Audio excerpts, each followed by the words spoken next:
Today we're launching into part 4 of the course, The Politics of Insecurity, and that's going to preoccupy us in the next 2 lectures. So let's start by going back a few years before the real backlash starts in. This is 2011. Today is the Tea Party movement's biggest day. I mean, it's the day people are most frustrated with their government when they're sitting down and writing those checks to the IRS and thinking, why am I paying all this money? Today really highlights the Tea Party's message that politicians here in Washington are just out of control. They're fed up with Washington and sick of runaway spending. And at Tea Party rallies across the country this weekend, there were plenty of Republicans fighting for their support. Let's send them this message. Don't tread on me. Real solidarity means coming together for the common good. This Tea Party is real solidarity. Some, like former Alaska Governor Sarah Palin and Minnesota Congresswoman Michelle Bachmann, are Tea Party favorites. They've been very exciting, very encouraged about my potential candidacy, and I'm excited to be here with them. And not to be left out, billionaire businessman Donald Trump made his first appearance at a Tea Party rally. We have a man right now that almost certainly will go down as the worst president in the history of the United States. No one knows if Trump is serious, but some early polls have him on top for the Republican nomination. He's gotten attention with his questions about whether President Obama was born in the United States, a widely discredited issue other Republican contenders have discarded. But in playing to the Tea Party, the potential candidates also will have a challenge. Recent polls show 47% of Americans have an unfavorable view of the movement. So candidates looking for Tea Party votes have to be careful not to alienate moderates. That's what the White House is sure hoping, that all of these Republican presidential candidates are out there and sort of waving the flag of the Tea Party, and they believe that that will turn off independent voters. Now, this movement, of course, started just 2 years ago, so this will be the first presidential campaign these Tea Party voters can try to influence. And we, of course, don't know what kind of impact they will have in the fight over the Republican nomination. But some of these candidates are assuming that they're going to need these Tea Party votes to win. So that was 2011, 2 years after the advent of the Tea Party. People still didn't quite know what to make of it. It had been quite a successful lobbying group in Washington in producing major changes in the Obamacare bill that had been passed the previous year, but it still was very unclear what sort of electoral force it was going to be. Today's agenda is to really explore the economic, demographic, and cultural sources of the 2016 backlash and the larger puzzle of resurgent identity politics. The political sources of these developments are going to be deferred until Thursday's lecture. And today we're really going to be thinking in terms of my ideas, interests, and institutions. We're really going to be thinking about the tensions and complementarities between interests and ideas in the evolution I should say, in the origins and evolution of this backlash. So I want to begin by digging a little more deeply into the Tea Party ideology that you saw being appealed to there, by going back to the very start of the movement. And this is an anti-tax rally in 2009, September of 2009. Most of those there would have called themselves patriots. That "Don't Tread on Me" flag was an early symbol of the American Revolution, who argued that their government today is betraying traditional principles. Steve Butler, a physician from Indiana, was handing out copies of the Constitution. If you read the quotes of Thomas Jefferson, these guys were conservatives, and they said that the control should be with the people and not with the big government. Ileana Johnson came to America from Romania some 30 years ago. I find myself now, every morning when I wake up, what kind of freedom have we lost today? You could also find plenty of signs of something else, a rage that identifies President Obama with Hitler or Stalin. that questions his citizenship, that seems to celebrate the death of a famous liberal. And among the main currents of the protesters here, a conviction that the media, Fox News and talk radio accepted, are deliberately concealing the truth. Yeah, they're blocking it out. I mean, we know it. Everybody knows it. You see these people back here? They all know there's something happening, but the mainstream media, they don't tell it. It's your freedom! But perhaps what most united these protesters was a broader discontent, a sense that they are not being heard, that their interests and the nation's interests are in the hands of a few. Dawn Newman came up from Texas. It's all a good old boy network, you know, where they don't care what we think. You know, everybody's in everybody's bed, you know, and everybody's pocket. And it's who's got the most money. It's all about greed and power.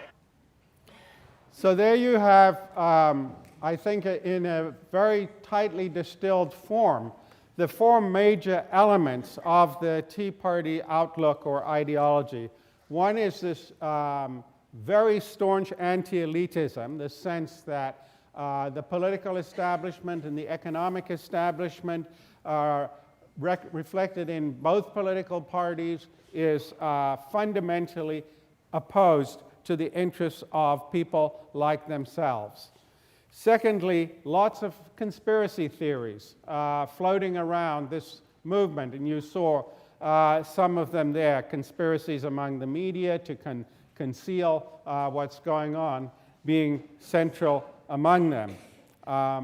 Third, hostility to taxes and to government, especially to the federal government. And this sort of harkens back, I think, to the Edsel and Edsel that I talked to you about some weeks ago, the connection between the anti-tax movement and antipathy for ethnic minorities. And you see these things go together there as well with the racism questioning President Obama's citizenship and so forth.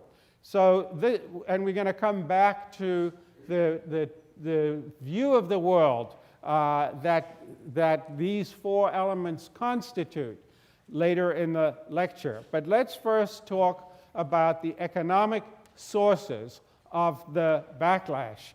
And so this is a little bit of review of things I've told you before, but then some addition to it.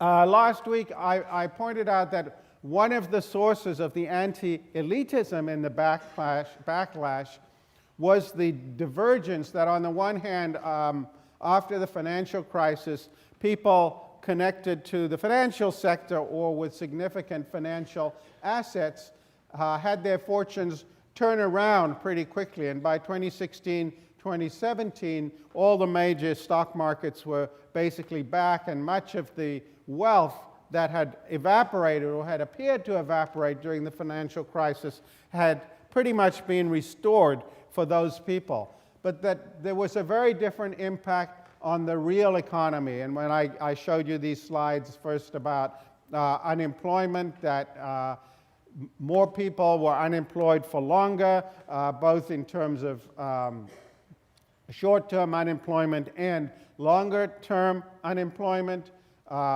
and that this didn't show signs of ending anytime soon. Indeed, the long-term unemployment rates were the highest at least since the 1950s. I talked about the impact of the housing crisis, the very high level of foreclosures, and then in a separate lecture, I talked about the disparate racial impact of the housing crisis.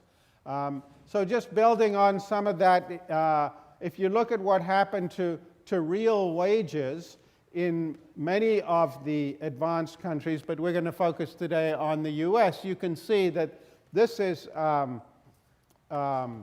real wages, changes in real wages between 2008 and 2017. And you can see it's very, very modest. So real incomes in the US grew by, over that period, by about 6% total. Not very much at all. And if you look at the who benefited from the revival of of the economy, even though the growth was pretty slow. We had big increases in productivity growth. That's the top line over there.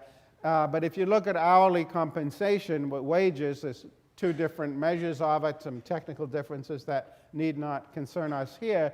You can see that the returns to the increases in productivity were not going to hourly wage workers. And this is part of the Piketty story, that the returns to capital greatly exceed the returns to labor over time. So it's a period of wage stagnation for people earning hourly wages.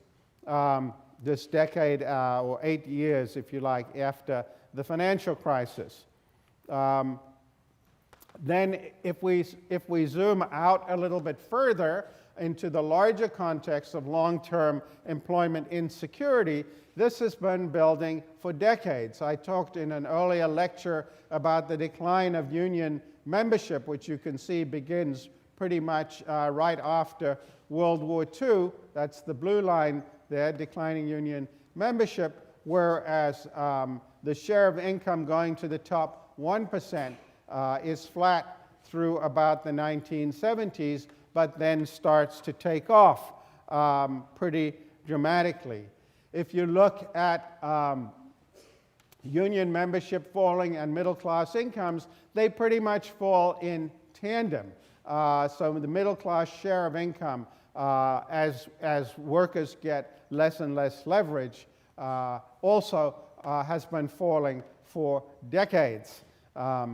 This is another slide I showed you relatively recently. This is the job insecurity of the late baby boom workers born between 1957 and 1964, by age 52, have changed jobs 12.3 times on average. Very big levels of employment insecurity.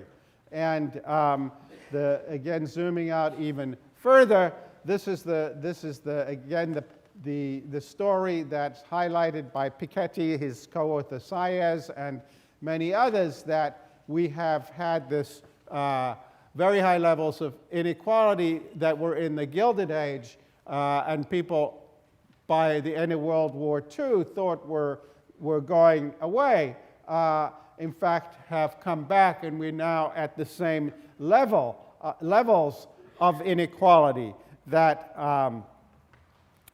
haven't been seen for more than a century. And this is, of course, what partly motivated the Occupy Wall Street movement, which I will have more to say about in a future lecture, and the Bernie Sanders insurgency in the 2015-16 primaries. And to give a sense of what the Sanders campaign was all about, let's go look at him or listen to him for a minute a couple of years before he decided to run for president. Today, the wealthiest 400 individuals in America own more wealth than the bottom half of America, 150 million people. 400 and 150 million. Today, and this is really quite amazing, the 6 heirs to the Walmart fortune, the Walmart company, of course, started by Sam Walton, his children, one family, now own more wealth than do the bottom 30% of the American people. One family owns more wealth than the bottom 30%, 90 million Americans. And I know we have some of my colleagues coming up here and say, look, not everybody in America is paying taxes. You got millions of people who are not paying any taxes. No kidding. They don't have any money because all of the money is on the top.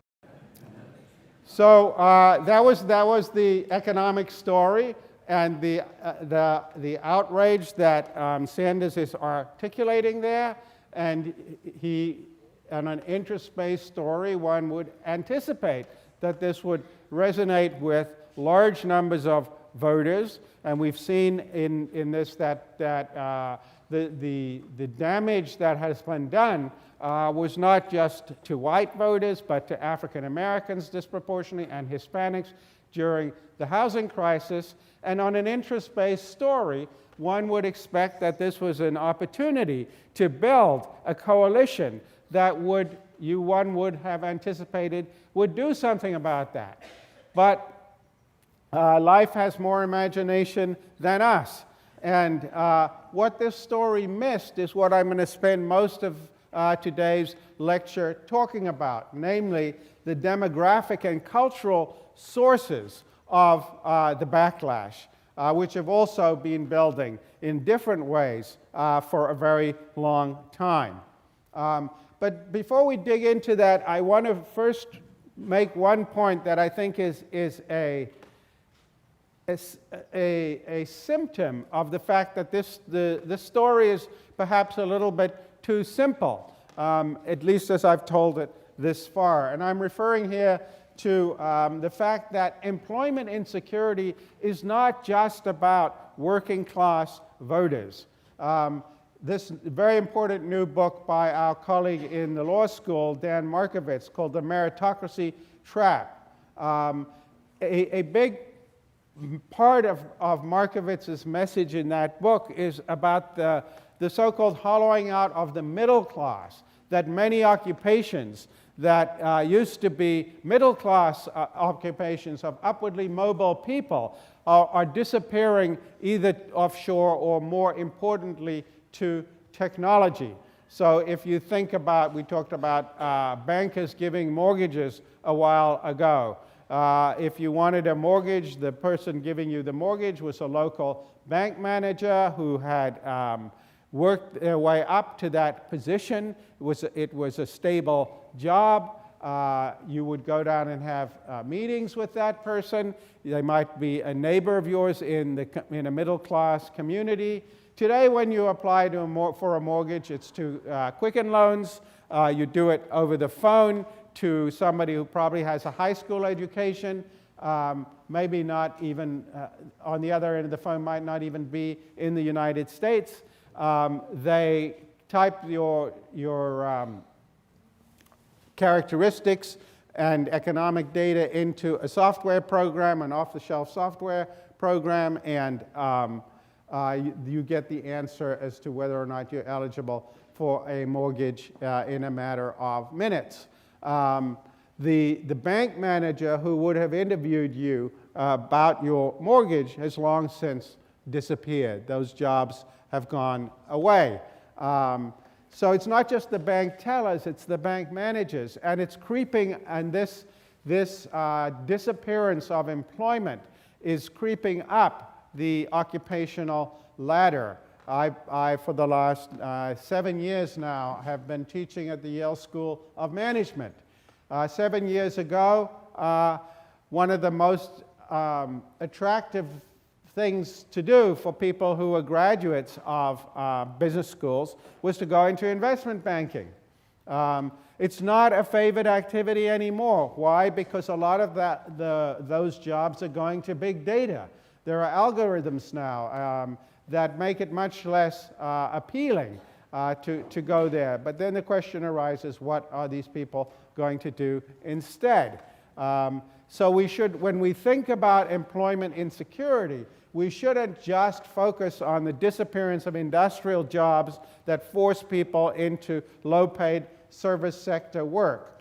And if you want another data point that tends to support this, if you look at primary voters for Donald Trump in 2016. I'm not talking about the general election when you would expect most Republicans to vote for whoever the candidate was, but primary voters, when they had many other choices, they don't fit the stereotype of Joe Lunchbucket. So if you look, 1/3 of the Trump primary voters earn less than the median income. That's less than $50,000 is the median income for a family of 4 in the United States in 2016. Another third earns between $50,000 and $100,000, and the third earned more than $100,000. So 2/3, by most definitions of working class, 2/3 of Trump's primary supporters were not working class voters. So there's obviously something much more complex going on here than the stereotypical image of who the Trump voter was. And it was something that I think the sort of Bernie Sanders kind of analysis didn't capture at all. And I think that that's what we have to try and understand with some other tools. Now, two very interesting scholars, one a sociologist by the name of Arlie Hochschild, and another political scientist by the name of Catherine Kramer, had spent the 5 years leading up to 2016 engaged in ethnographic studies of angry white voters. We'll talk more about Hochschild in a minute. She studied and lived with oil workers in Louisiana. Kramer studied rural workers in Wisconsin, which she was trying to understand the rise of Scott Walker. And Kramer's book is called The Politics of Resentment. And what was interesting about both these books is that the research for them was really done before the advent of the backlash we're really studying now in the years leading up to 2016, but they shed a lot of light on it. So Hochschild's book, Strangers in Their Own Land, is based on this 5 years she spent in Louisiana with oil workers who had been downwardly mobile, many of whom had lost their jobs. Their communities had often been savaged by the environmental effects of the industry within which they were working. Lakes which they had fished in as children were now so polluted that the fish in them were all long since dead. There were very high levels of cancer and other diseases that were widely attributed to the pollution in the community. Large numbers of people had been laid off because of the mechanization of the industry.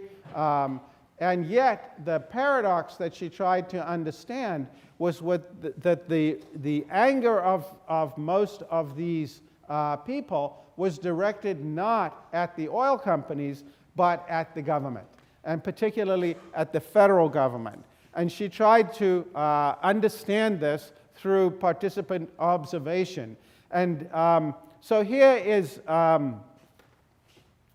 a summary that she gives of the central finding in her book. I struck upon something I call the deep story, which is a story that feels true. You take the facts out, you take the moral judgments out, and you have a picture, a metaphor for what goes on. In this, people are waiting in line as in a pilgrimage to the top of a hill where there is the American dream. People have been waiting in line a long time.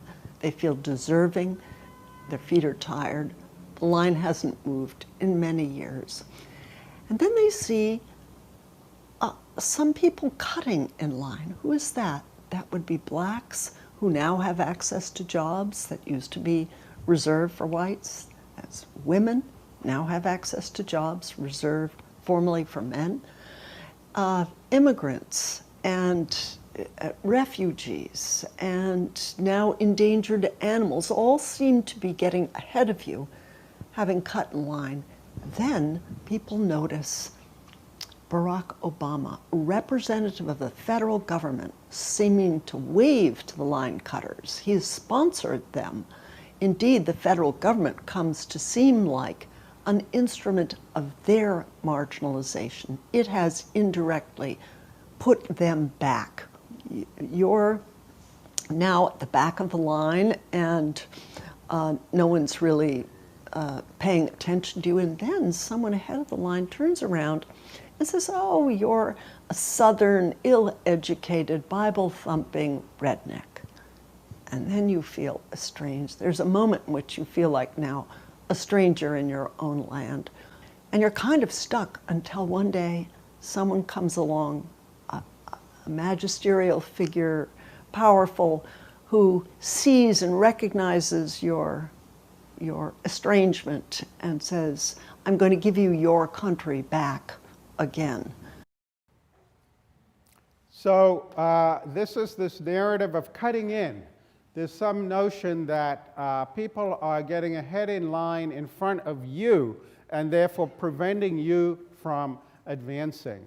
And if you read the whole book, it is a story of felt humiliation and rage at this phenomenon. And so when you think about the reasons for their dislike of the government, it's first that they perceive the government as an agent of this cutting in, as the principal agent and facilitator of this cutting in. And then if they need help from the government because they lose their jobs, they have to go in and be interviewed and humiliated by people who have job security, who have government pensions, who might well not be white. And so it reinforces this sense of victimization that feeds this narrative of cutting in and what Kramer calls the politics of resentment. And I think it's important to, this was a study done in Louisiana, but Kramer's is in Wisconsin, and there have since been 5 or 6 other books. So this is not just a phenomenon about the South, and I think that's important to understand. It's really a much larger phenomenon. The story that Kramer tells is very analogous, that rural voters in Wisconsin have many of the same resentments and many of the same causal stories that they tell themselves about the sources of their failure to advance and the sources of their alienation. And one other thing in the Hochschild comments that I just want to highlight, and I'm going to come back to, is that you notice when she described the cutting in there, she said, cutting in, African Americans are now getting jobs that were formerly reserved for whites. And women are now getting jobs that were formerly reserved for men. And so this raises the whole issue of people's implicit baselines. Because when poor whites of this kind think about something like affirmative action, they see this as somebody being given an unfair advantage, a leg up. But they cannot perceive that this is a remedial response to a kind of advantage that they had in the past. So a very important book on this subject by Ira Katz-Nelson at the Columbia Political Science Department called When Affirmative Action Was White, about the advantages that whites previously enjoyed that are now have been eroded or taken away. And so, as I said, the question becomes, what is one's baseline? And this feeds, if you like, what are going to be, I'm going to call irreconcilable narratives about the nature of what's going on in the country, because the people from whom the traditional advantages have been taken away can't see that, in the sense that the fish can't see the water it's swimming in. And so the narrative that they will tell is in some important sense incommensurable with the narratives that other will tell. So I want us to try and understand the sources of these irreconcilably conflicting narratives that I think have become in many ways weaponized since 2016. And I think there's no way to do this except by going back into American history and seeing how contentious and tangled these perceptions of who has had what advantage and when, and what is the appropriate thing to do about it. So let's reflect on some landmarks in the battles over race in America, and particularly the battles over separation of the races and integration of the races that have been here literally since the country's founding. I'm not going to go back all the way to the founding, but let's go back to before the Civil War. In 1857, in the Dred Scott case, this was a fugitive slave, had gotten escaped to a non-slave state, and the question was whether they could sue in order to prevent themselves from being returned. And the court held, among other things, that this person had no standing to sue because black Americans were not citizens. And so this was essentially an affirmation of the idea that there has to be a fundamental separation of blacks and whites because blacks are not truly citizens. And this Dred Scott was one of many decisions, and this was in the court, but of course things that were done in the federal government that eventually led to the Civil War, debates about extending slavery to the territories and so on. But then we get the Civil War amendments in 1865, 1868, and 1870, which, at least on their face, are pressing for more racial inclusion, undoing, if you like, the Dred Scott decision that they outlawed slavery, they created equal protection, forbid it being denied on the basis of race, and the 15th Amendment granted voting rights. It said that voting rights could not be withheld on the basis of race or previous condition of servitude.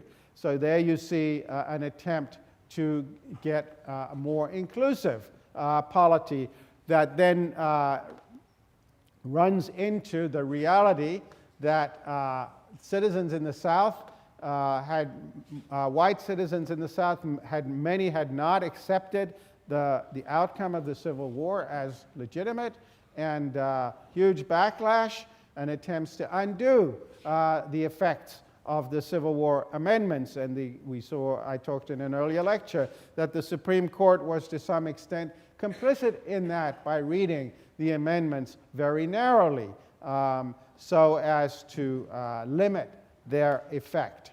And so we had the rise of Jim Crow, first hard apartheid and then soft apartheid. 1896, the court upheld the idea of separation of the races. Again, in the educational context, it's separate but equal was a legitimate way to organize K through 12 education. So we see this pull back from the idea of an integrated polity. 1935, the Social Security Act is passed. And again, another wonderful book by Ira Katznelson called Fear Itself deals with the passage of the New Deal.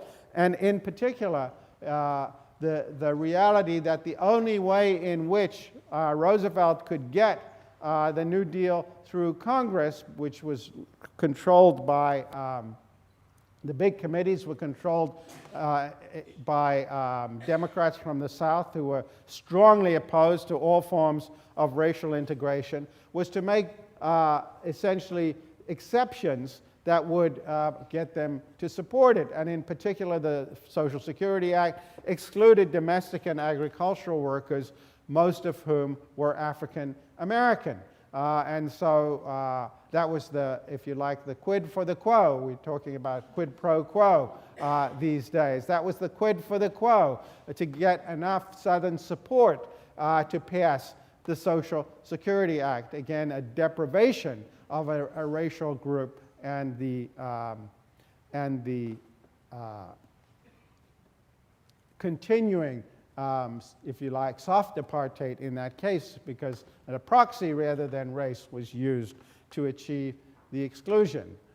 Then we get the Warren Court, and we get Brown versus Board of Education in 1954 and 1955, overturning Plessy and saying, no, separation is not acceptable. There's no possibility of having equal education that is based on racial separation, that it's bound to be a form of discrimination and perceived as such and experienced as such by black children.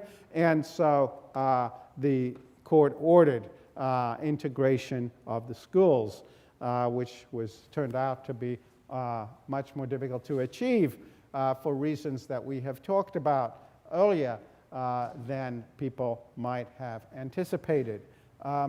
And so again, you see this tussle over what is the ideal. You know, the public ideal of America is this notion of a melting pot, that it's a nation of immigrants. People come from all places, and Italians and Irish and others have all eventually become part of the melting pot, but with African Americans it seems to be fundamentally different because of this battle over inclusion.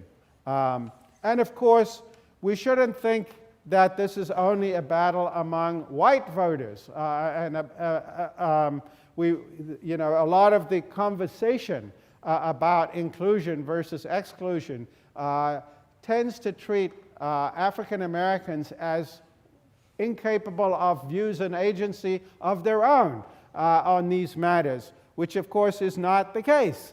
And if you look at the history of the civil rights movement, Martin Luther King was very much for holding up America to its own ideology and saying, you're not living up to the ideals which you profess. This is what Michael Walzer calls immanent criticism in his little book, Interpretation and Social Criticism.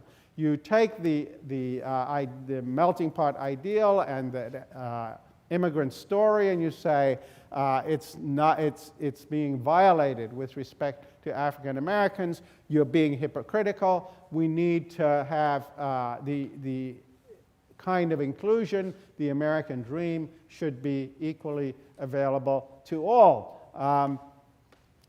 But not everybody in the African American community agreed, and a rift opened up. A young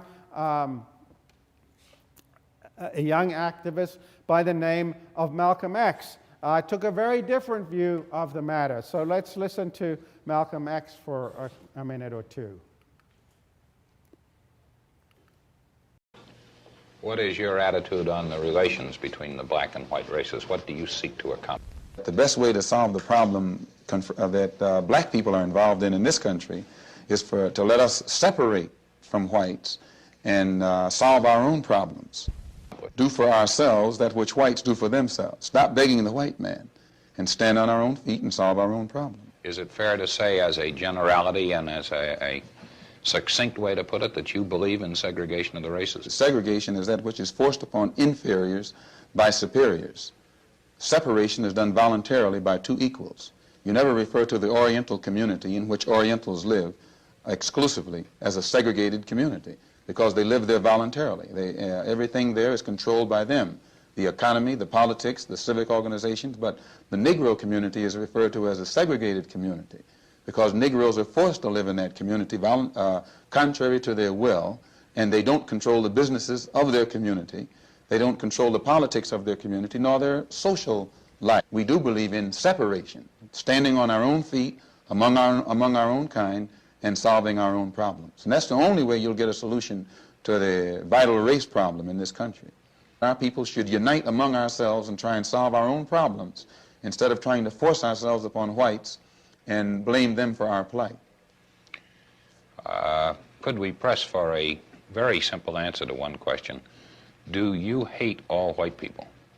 I don't think it's a fair question. White man doesn't even come into my attitude. Mr. Muhammad teaches us to love our own kind and let the white man take care of himself. For a white man today, sir, after kidnapping millions of black people from Africa, stripping them of all human characteristics and relegating them to the role of chattel or cattle or animals, commodity, merchandise that could be bought and sold at will. And then 100 years since the Emancipation Proclamation, using every type of deceptive method to further us into slavery, called second-class citizenship, I think that it would take a whole lot of nerve for white people today to ask Negroes, do they hate them? All of the injustices that black people are crying out against in this country are being inflicted upon them by whites. It is the whites who are depriving our people of civil rights. It is whites who are depriving our people of implementing what the Supreme Court decision said should be implemented. Wherever black people turn, they are facing the hostility of whites. Martin Luther King teaches Negroes to love all white people, no matter what they do to you, and the same whites whom he teaches Negroes to love stick dogs on him, stick dogs on their children, dogs on their women, and dogs on their babies. So I think it's very hypocritical on the part of whites to accuse Mr. Muhammad of a hate teacher because he says separation, and then stick dogs on Martin Luther King, who is teaching integration. It means that no matter what the Negro does, he is not going to get along with whites. So I think that Mr. Muhammad's whole philosophy is more intelligent than Mr. King's. So that was he was a representative of the black nationalist idea that trying to get integration into the dominant culture was a fool's errand. It hadn't worked in 100 years, and it wasn't going to work anytime soon. And so there should be this separatist agenda that he had gotten behind.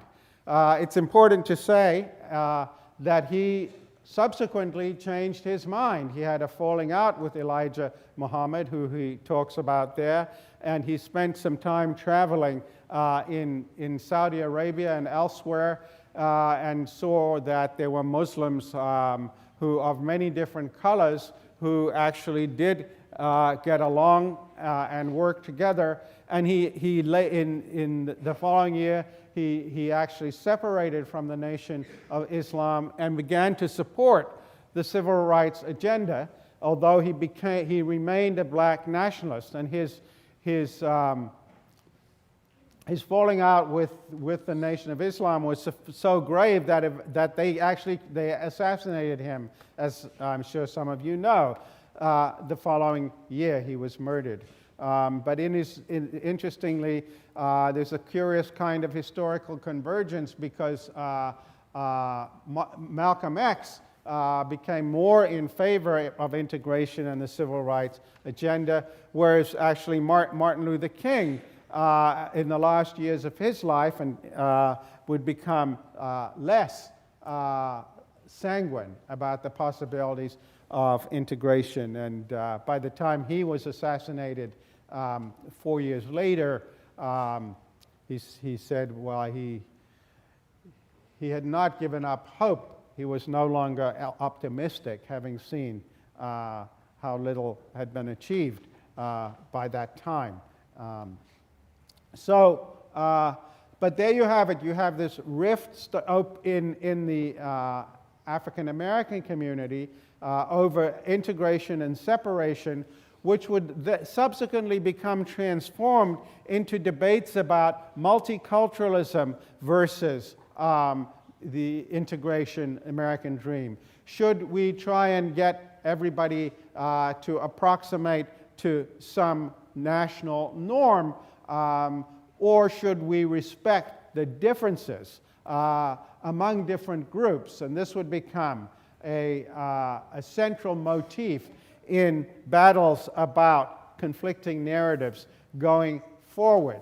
So if we then think about the two great achievements of the 1960s from the point of view of race, and perhaps the two greatest achievements, including the decades since then, were the Civil Rights Act of 1964 and the Voting Rights Act of 1965. And these were seen as great achievements for the integrationist view, that people were no longer going to be denied not just the formal incidence of citizenship, but the substantive incidence of citizenship and that this was going to be the path going forward. It should be said that the reason there were two separate pieces of legislation was that in 1964, the Johnson administration was not in favor of voting rights legislation because they thought it would be potentially too explosive. And battles over voting rights had also beset earlier during the New Deal the Roosevelt administration in their battles with Southerners who controlled Congress. But after the passage of the Civil Rights Act was when the first big wave of racial violence exploded in the U.S. There wasn't racial violence before the passage of the Civil Rights Act. It came later, and that was what eventually prompted the recognition that it was going to be essential to have voting rights legislation. So that's why we had two pieces of legislation. Another important landmark, I think, in the evolving narratives was the publication of what came to be known as the Moynihan Report, named for Patrick Moynihan, a famous senator who brought a very different set of assumptions and tools to thinking about racial disparities in the United States. This is the Moynihan Report was called The Negro Family, the Case for National Action. And it was, I think, an early indication of how the views of white elites who think of themselves as progressive harbingers of change can be perceived very differently by the people about whom they are talking. And what concerned Moynihan was the high levels of out-of-wedlock births in the black community. So you can see on this slide, the Moynihan Report is released in 1965, and at that time, African Americans had about 28% of children were born to mothers who were not married, and the numbers were and percentages were much lower among Hispanics and whites and all other groups. And so this produced another narrative that would become hugely contentious about the social pathologies of the black underclass, so-called, and that it was really the disintegration of the family that was at the roots of the difficulties being experienced in the black community. And again, this was widely trumpeted by some as an important thing that needed to be dealt with, but also widely vilified by others as, again, denying the agency of African Americans and using language and terminology of medicalized terminology of pathologies and so on. And interestingly, of course, the numbers were hotly disputed at the time, and if you look at how they've evolved subsequently, you can see that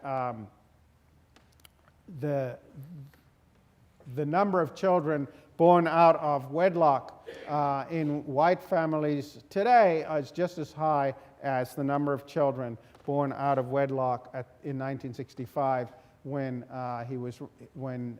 Moynihan was writing. And moreover, and I think this is the reason we get, again, irreconcilable narratives about this, if you ask the question, how many, where are the out-of-wedlock children born, of course, because the white community is much larger than the African American community, 2/3 of out-of-wedlock children then and now are actually born to white parents.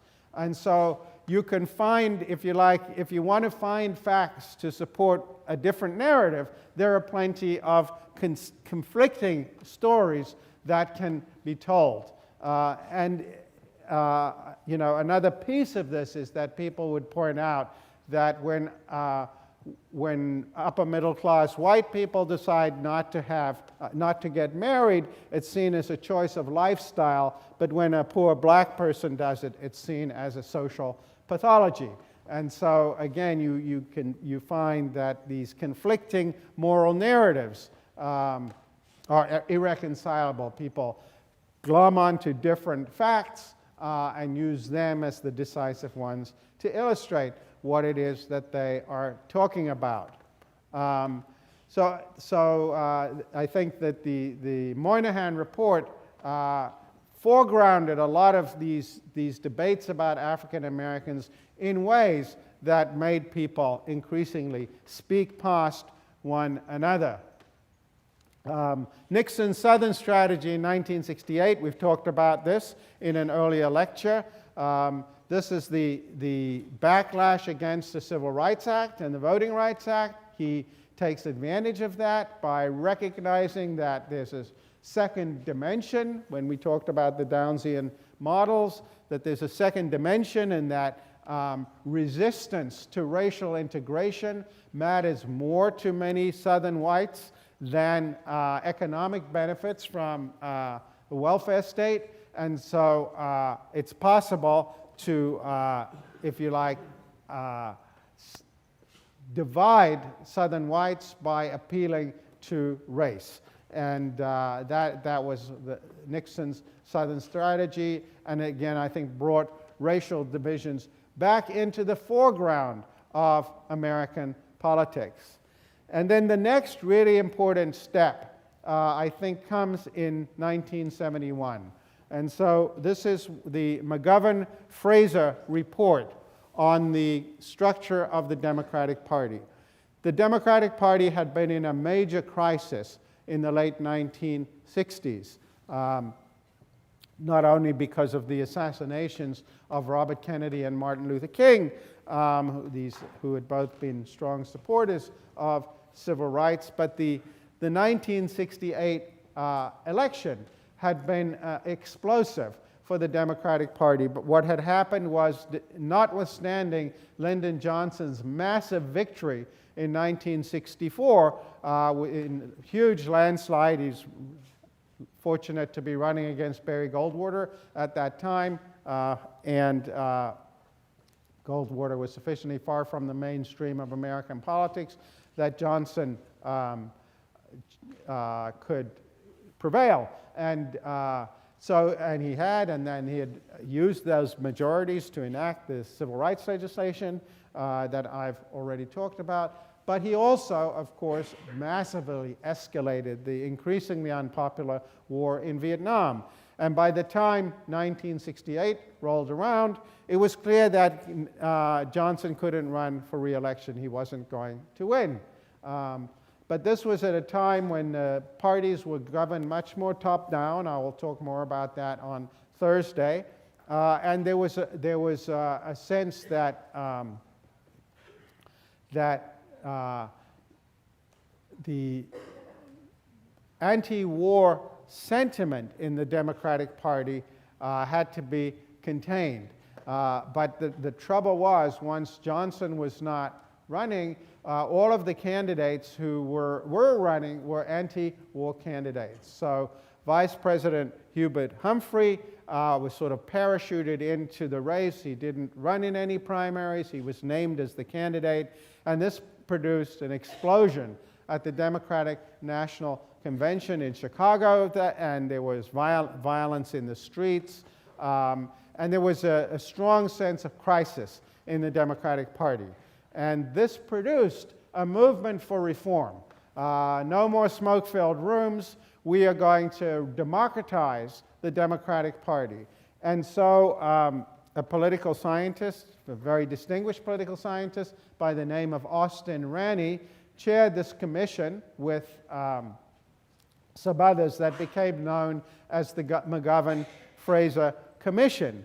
And it recommended, among other things, much greater use of primaries, and I'll talk more about that on Thursday, but also democratization of the power structures of the Democratic Party, and in particular, the use of quotas for women and various minority groups in the decisions about platform committees, the governance of the party, the selection of delegates, much more what we've since come to call descriptive representation, much a kind of that different groups must all be represented in the governance of the Democratic Party. And that indeed is what transpired. And this is part and parcel of the acceleration in attention to racial and ethnic characteristics in thinking about the distribution of offices and other benefits. That same decade, in 1978, the Supreme Court finally took up the question of affirmative action in this Bakke decision in University of California, Davis Medical School, which had set aside some positions for minority candidates. And Bakke was somebody who scored scored better on the test than the minority candidates who were admitted in the set-aside places, and he sued, and he prevailed. But what was interesting in the decision was that the court said you can't have quotas for minorities, but you can take race into account. And this then became the moment at which the hugely fraught subsequent history of battles about affirmative action got started, and particularly whether words like diversity, we're now going through this in all the elite universities of the government, looking at whether diversity is being used as a smokescreen for ethnic and racial quotas. You can have diversity, you can take race into account, among other characteristics, but you can't have quotas. And so this whole debate about affirmative action has become another one of these conflicting moral narratives. In 1984, at the in the Democratic race, we're now in the middle of the Reagan administration, and the Democrats are running basically Walter Mondale is going to likely be the candidate, and Jesse Jackson, a young civil rights leader at that time, is mounted a campaign against him, did surprisingly well in a number of primaries, but in the end had to support the ticket. And he makes a speech at the Democratic National Convention in 1984 where he tries to put together these very disparate ideas of melting pot versus multiculturalism. And he uses the metaphor of a rainbow coalition. So he's trying to square the circle, if you like, and this is how he goes about it. Our flag is red, white, and blue, but our nation is rainbow. Red, yellow, brown, black, and white. We're all precious in God's sight.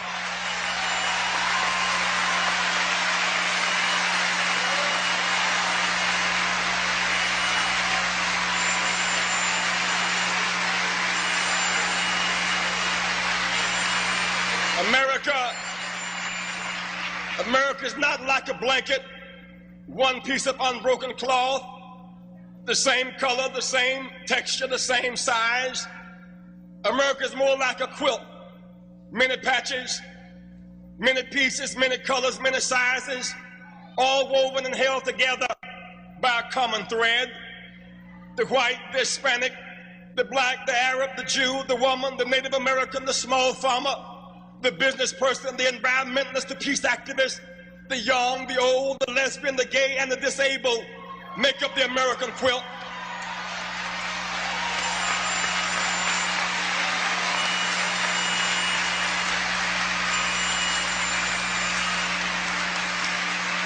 Even in our fractured state, all of us count and fit somewhere. We have proven that we can survive without each other, but we have not proven that we can win and make progress without each other. We must come together. So there you have the idea of a rainbow coalition. And it's interesting that when you actually go back and find the speech, it's very clear that he intends everyone to be included. But again, this is an area where I think you get divergent narratives, because in the commentary on the history of identity politics and racial identity politics in the U.S., this is interpreted as the moment at which the Democratic Party starts to think of itself as a patchwork of minorities. He talked about the patchwork metaphor there, but a patchwork of minorities, a strong deference to multiculturalism. All the different minorities should form an alliance to change the status quo. Whereas in the actual speech, he's very clear that he's also referring to whites, but that's not how it came to be interpreted in the dominant lexicon. And indeed, you can hear people say, well, the thing about a rainbow, it contains every color except white. And so the notion that this patchwork of minorities, if that becomes the dominant ethos of the Democratic Party, there's going to be no place in it for the sort of people that Arlie Hochschild is talking about when she's talking about cutting in. There we have the idea of the Rainbow Coalition.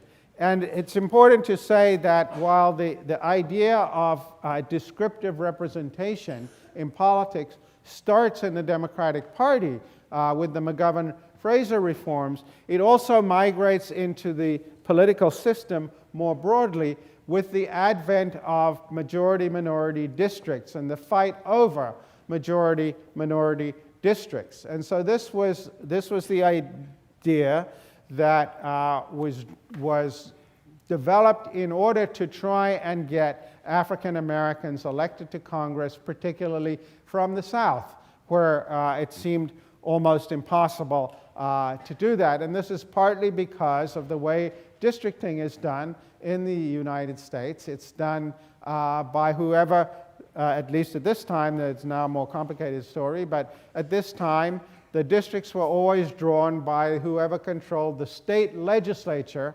after the decennial census. So you'd have a new census, and then it's still the case in most, in 2/3 of the states. Some states now have independent commissions to do it, but basically most states still have this system. And what was done was the districts were drawn so as to dilute African American representation. And when the Voting Rights Act was reauthorized in 1982, stronger requirements were put in that essentially said that the Section 2 of the Voting Rights Act required the drawing of districts in certain circumstances that would lead to the possibility of electing African Americans.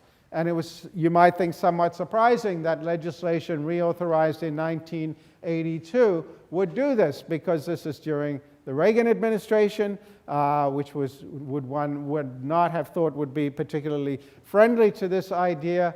But although the White House was not in favor of this legislation, in fact, a number of Republicans on the Hill and Republican strategists were in favor of it, because they saw it as a possibility of actually reducing Democratic strength in the South. So the thought would be, well, if you create a majority-minority district, you might increase the number of African Americans in Congress at the expense of reducing the number of Democrats in Congress. And so some people have spoken about an unholy alliance between the Congressional Black Caucus and congressional Republicans, and at some points even the Justice Department, to support this idea, or at least not to oppose it very strongly, so as to, as I said, people with very different motives. The Congressional Black Caucus wanted to increase its size, but Republicans who supported this idea saw it as a way of strengthening themselves in the House. In any case, in 1986, the Supreme Court took up this matter and said that it's okay to have majority-minority districts, provided the minority group is large and compact enough to constitute a single district, and provided the group is politically cohesive and can demonstrate that, and provided the minority group can show that it votes sufficiently as a group to defeat the minority group's preferred candidate. So the idea was, if you can show that you're voting together as a group and you conceive yourself as a group, they can draw districts to increase minorities. And so as of 2015, I believe there were 122 majority-minority districts in the United States, which is roughly a quarter of the districts in the House. So again, you have appealed to the idea of separation in drawing districts, creating districts which will send minority candidates to Congress, which they indeed did. The number of minority candidates in Congress increased as a result of this, and it should be said that in state legislatures, the same thing was done. Again, this was as a response to previous forms of districting that had excluded African Americans from the possibility of electing African Americans to office. 2009, Ricci versus DeStefano. The reason I bring this case up is, I think, again, it really speaks to the conflicting, irreconcilably conflicting narratives that have beset these debates about inclusion and exclusion. So this was a Connecticut case. Mayor John DeStefano, mayor of New Haven. This was a firefighters union case, and what had happened is that the city of New Haven had given an exam for promotion to officer, and no African Americans had done well enough on the exam to be promoted, and so the city, fearing litigation from African Americans about a discriminatory test, at least a test that had a discriminatory impact, disregarded the results of the test and didn't use it. This then produced a lawsuit. There was one Hispanic and 19 white plaintiffs, and the court upheld their objection. And so the decision to get rid of the test was held to violate the rights of Ricci and his colleagues. So the reason I bring this up in this context is not about the result, but rather it really underlines one of the realities about affirmative action, which is that we tend to think about affirmative action very differently from the way many people experience it on the ground. This was summed up in 1995 in a book by a man called Michael Lind, The Next American Nation. The New Nationalism and the Next, it's the New Nationalism and the Next American, or the Fourth American Revolution. And he had a discussion of what he called a white overclass. Again, this is the kind of liberal elites that would turn out to be objects of rage and ire from those voters that Arlie Hochschild was going to be interviewing later. But Lynn made the observation, he said, the white overclass, and he was thinking here of sort of people we might today characterize as limousine liberals, can live right and think left. And so the thought here was that affirmative action has no real effect on the kind of people who live in Scarsdale. They can get advantages for their sons and daughters. We're seeing one of the scandals about how they do it in college admissions playing out right now. Lind was saying this in 1995, very interesting book. But the real front line, the real battles over affirmative action are exactly in places like promotions in the police department and the fire department. And that's where people on the short end of affirmative action say, I never had slaves, I never did anything to discriminate against African Americans, why am I not getting that promotion? So this is, if you like, Lind is in 1995 already identifying the beginning of this cutting-in narrative that feeds the sense of grievance that drives the anger and resentment that Hochschild and Kramer have documented. And just to bring us right up to date, if you look at the Democratic primaries, among the things which they are talking about and fighting about are questions about reparations. Again, reparations is an idea which produces very divergent narratives. Some people see them as absolutely morally compelling. Others see them, including African American left-wing intellectuals such as Adolph Reed Jr., sees debates about reparations as hugely destructive of the possibility of building the sort of alliances that could produce progressive change. And so, again, you're back in this world of irreducibly conflicting narratives that are important to people in understanding themselves and their identities, and that motivate them in politics, even to the point where perhaps they'll take positions that are self-defeating from a materialist point of view, or from an interest-based point of view. And that really is, I think, the takeaway when we delve into this history and we see the ways in which race has played out in American politics.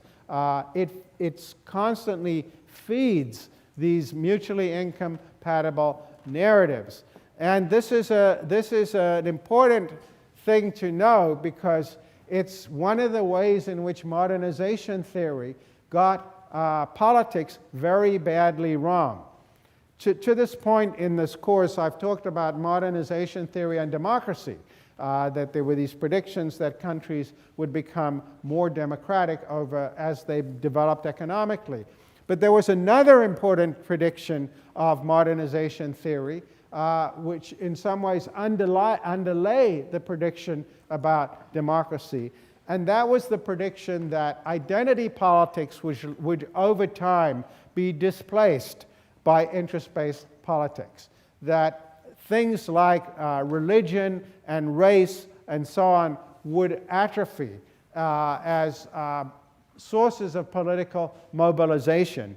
And this is something about which they couldn't have been more wrong. And it's partly the prediction that democracy would arise is that when you think about divisible goods, which is important for the divided dollar game and for democracy to work, that is things like money and income. Once you start talking about identity politics, it's not about divisible goods. It's about a very different kind of politics. It's about recognition. It's about status. It's about telling moral narratives that either validate you or humiliate you.